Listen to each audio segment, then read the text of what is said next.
A couple of video recordings ago, I discussed the divine providence of God in our world. Today, I want to take just a couple of minutes to discuss the astonishing providence of God over the animal kingdom and how that relates to you and I.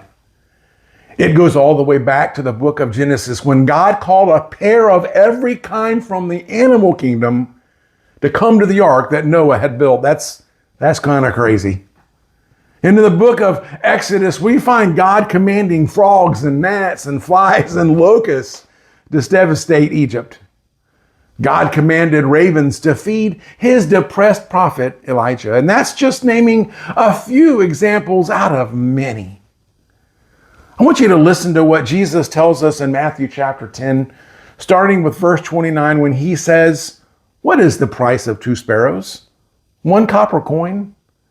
But not a single sparrow can fall to the ground without your Father knowing it. And the very hairs on your head are numbered, so don't be afraid. You are more valuable to God than a whole flock of sparrows." Consider with me how utterly insignificant that death is and how many millions of such dying birds there are globally every year.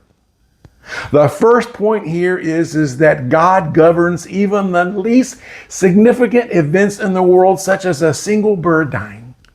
Secondly, we are far more precious to God than birds. And lastly, our Heavenly Father attends to you with meticulous care, knowing the number of hairs on your head. We've barely scratched the surface of God's divine providence over the entire world, but we know this, that we as his children are precious to him and he loves us dearly. Be blessed.